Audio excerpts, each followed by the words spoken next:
we wanted to bring to you a reflection for each day during this week of Easter. And for the church, the 8 days of Easter, beginning with Easter Sunday and continuing until next Sunday, are as if there was just one celebration of Easter. And that's reflected by the various Easter Gospels on each day, because each of them are a portion of the story of the resurrection of Jesus and his appearance to various disciples. So we'd like to bring a reflection for each of the Gospels during this particular week, beginning with today's Gospel, Monday, a reading from the Holy Gospel according to Matthew. Mary Magdalene and the other Mary went away quickly from the tomb, fearful, yet overjoyed, and ran to announce the news to his disciples. And behold, Jesus met them on their way and greeted them. They approached, embraced his feet, and did him homage.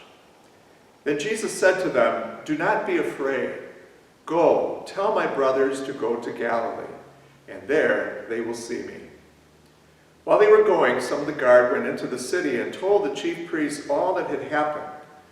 The chief priests assembled the elders and took counsel. Then they gave a large sum of money to the soldiers, telling them, "You are to say, 'His disciples came by night and stole him while we were asleep.' And if this gets to the ears of the governor, we will satisfy him and keep you out of trouble." The soldiers took the money and did as they were instructed. And this story has circulated among the Jews to this present day. My sisters and brothers, the gospel of the Lord. Last Saturday evening, we were gathered with the catechumens and those that were to be received into the church. Of course, at the Easter Vigil that evening, if we had been able to celebrate it in the normal way, they would have been presented for baptism, and they would have been baptized and confirmed and received into the church. Anyway, Gary Sorelli, who is one of the catechists, raised the question about the gospel stories, and he just said, what would it be like if you had experienced the resurrection of Jesus? And one of the boys, James, a younger boy, said, well, he said, I'd be surprised and I'd be a little fearful, and at the same time I'd be really, really happy. The gospel reports that Mary and the other Mary began to return after experiencing the empty tomb, and the angel that had told them to go forth to the disciples and tell the disciples that Jesus was going ahead of them to Galilee. It says that Mary and the other Mary went forth from the tomb fearful and full of joy. I think we could relate to that if we recognize that sometimes in our life there has been some things that have happened that have been so awesome, so wonderful, that we're filled with surprise and we're filled with joy. And at the same time, there's a little bit of caution. It's like, well, maybe we'll wake up from this dream and it won't really have been a wonderful occurrence as we thought. Or we hear people experiencing something wonderful like winning the World Series, and afterwards a sports figure will say that he's so happy and he just doesn't have words for what they've experienced. Maybe the birth of the child is like that. Maybe a person's marriage. Maybe there's been some kind of conversion that has taken place in the life of a person that has just been so wonderful and awesome that it's hard to put into words. And at the same time that one experiences joy, there's almost a nervousness about it, like maybe this will all slip away at some point.